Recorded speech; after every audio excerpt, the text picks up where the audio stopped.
আমি মধ্যবিত্ত পরিবারের সন্তান। আমি স্কুল জীবন শেষ করে কলেজে ভর্তি হই। তার কয়েক মাস পর নিজের ইচ্ছায় মালয়েশিয়ায় চলে আসি। এখানে 5 মাস থাকার পর ফেসবুকে একটা মেয়ের সাথে পরিচয় হয়। ওর নাম ইমা। সে একটা পোস্টে লিখেছিল, সিগারেট খাওয়া ছেলে তার পছন্দ না, সিগারেট খাওয়া হারাম। আমি রিপ্লাই দিয়েছিলাম, সব ছেলে এমনি এমনি সিগারেট খায় না। তারপর থেকে ইমার সাথে একটু একটু কথা হতো। আমি নিজেও সিগারেট খেতাম। ওর কথায় সিগারেট খাওয়া ছেড়ে দিয়েছিলাম। এভাবে কয়েক মাস কথা বলতে বলতে আমাদের মাঝে ভালো লাগা শুরু হলো। প্রতিদিন প্রায় 3-4 ঘন্টা কথা বলতাম। একটা সময় আমি ইমাকে প্রপোজ করি আর সেও রাজি হয়ে যায়। আমাদের সম্পর্কটা ভালোই চলছিল, কিন্তু ও আমার থেকে 2 বছরের বড় ছিল, আর এটাই ছিল সমস্যা। তো এভাবে 2 বছর চলে যায়। একদিন ও আমাকে বলে, তুমি আমাকে বিয়ে করবে কবে? আমি ওকে বললাম, দেশে গিয়ে বিয়ে করব। তার 2 মাস পরে আমি দেশে যাওয়ার জন্য টিকিট কেটে ফেললাম। হিমাকে বললাম আমি দেশে আসার জন্য টিকিট কেটে ফেলেছি। এই কথা শুনেও খুব খুশি হয়ে যায়। তো তারপর 6 মাসের ছুটি নিয়ে দেশে চলে আসলাম। এয়ারপোর্ট থেকে বেরিয়ে দেখি আমার বোন, ছোট ভাই, দুলা ভাই আর বোনের মেয়ে দাঁড়িয়ে আছে আমার জন্য।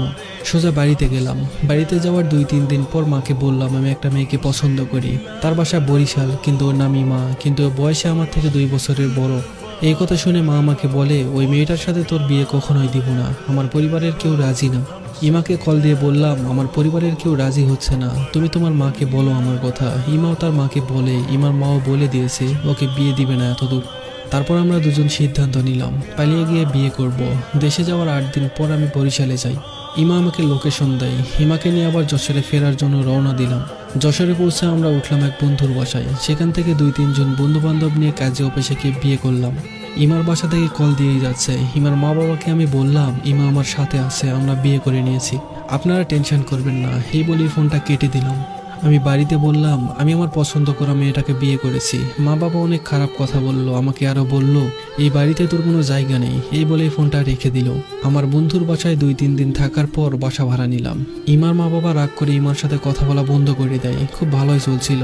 25-26 দিন যেতে না যেতেই আমার মা বাবা কল দিয়ে বলে, কোথায় আসিস, বাড়ি চলে আয়। ইমা আর আমি সিদ্ধান্ত নিলাম বাড়িতে ফিরে যাব। তো সেদিন রাতেই আমরা বাড়িতে চলে আসি। ইমাকে আমার পরিবারের কেউ তেমন একটা পছন্দ করে না। 6 মাসের ছুটিতে আসছি। এদিক দিয়ে 2 মাস চলে যায়, আর বাকি আছে 4 মাস।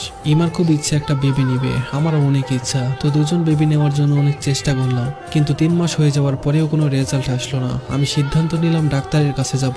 একদিন সময় করে গেলাম। ডাক্তার বলল 2 জনের পরীক্ষা করতে হবে। 2 জনই পরীক্ষা করলাম। ডাক্তার বলল কালকে এসে রিপোর্টটা নিয়ে যাবেন। তো পরের দিন ইমাকে রেখে আমি চলে যাই যশোর কুইন্স হসপিটালে।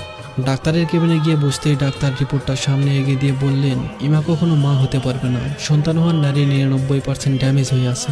এই কথা শুনে আমার মাথায় আকাশ ভেঙে পড়লো। আমি কি করব কিছুই বুঝতে পারছিলাম না। আমি যদি বাসায় গিয়ে এই কথা বলি তাহলে ইমা পাগলের মতো হয়ে যাবে। ইমা জানতে পারলে ভিতরে ভিতরে শেষ হয়ে যাবে। আর আমার মা বাবা ইমাকে এমনিতেই পছন্দ করে না। আমি ইমাকে হারাতে চাই না, বাচ্চা হোক বা না হোক। আমি তখন অনেকক্ষণ ভেবে কম্পিউটারের দোকানে গিয়ে জাল রিপোর্ট বের করি।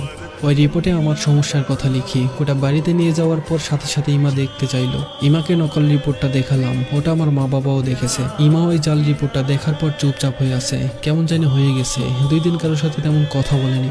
2 দিন পরে ওকে অনেক বুঝালাম, আল্লাহ চাইলে বেবি হবে, তুমি টেনশন করো না। অনেক হাতে পায়ে ধরার পর একটু স্বাভাবিক হলো। হিমাকে বলেছি বাচ্চা দরকার হলে কিনে নিয়ে আসবো। দেখতে দেখতে আমার 6 মাস শেষ হওয়ার আর 2-3 দিন বাকি আছে। হিমা রাতে ওয়াশরুমে গিয়ে কান্না করতো, আমি ওকে বোঝাতাম মাত্র 2 বছর থেকে আবার চলে আসবো। হিমাকে সান্ত্বনা দিতাম সব সময়।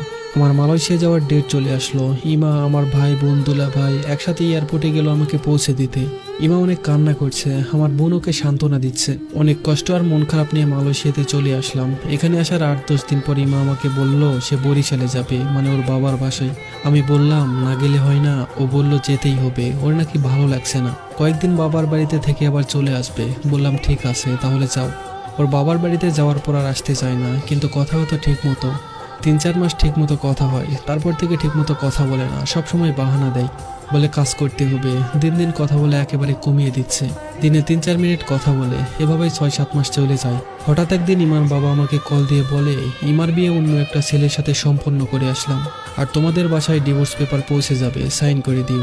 এটা শোনার পরে আমার পায়ের তল থেকে মাটি সরে যায়। কি বলে উনি, আমার ভিতরটা যেন কেউ পুড়িয়ে দিচ্ছে, আমি পাগল হয়ে যাচ্ছি। ইমার বাবাকে বললাম আমি ইমার সাথে কথা বলতে চাই, ও আমার জীবনটা নষ্ট করে দিতে পারে না। আমার কথা শেষ করার আগেই ইমার বাবা ফোন কেটে দিয়ে সিম বন্ধ করে দেয়। এদিকে ইমার ফোনও বন্ধ। আমি পাগলের মতো করতে লাগলাম। অনেকভাবে কন্ট্রাক্ট করার চেষ্টা করেছি, কিন্তু পারছি না। আমার মা বাবাকে বললাম ইমার বাসায় যেতে। মা বাবা সোজা বলে দিল তারা যেতে পারবে না। মৃত্যুর যন্ত্রণার মতো যন্ত্রণা সহ্য করতে করতে 11 মাস চলে গেল। হঠাৎ একদিন একটা অচেনা নাম্বার থেকে ইমা কল দিল আর বলল, তুমি আমাকে মিথ্যা কথা বলেছিলে কেন? সমস্যা ছিল আমার, আর সেটা তুমি নিজের কাঁধে কেন নিলে? আমি একটু হেসে বললাম, তোমাকে হারাতে চাইতাম না, তার জন্য। তুমি কখনো মা হতে পারবে না, এই কথাগুলো শুনলে তুমি নিজেকে সামলাতে পারতে না, তার জন্য। ইমা বলল, যার সাথে আমার বিয়ে হয়েছে সে বেবি নেওয়ার জন্য অনেক চেষ্টা করে, কিন্তু কোনো কিছুতেই কিছু হচ্ছিল না।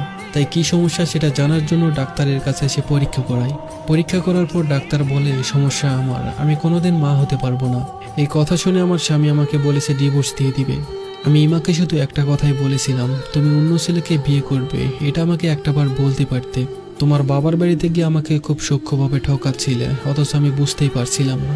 আমি কখনো কাউকে বোঝাতে পারবো না আমি 11টা মাস কিভাবে কাটিয়েছি, কতটা কষ্ট পেয়েছি, সেটা শুধু আমার আল্লাহ জানে।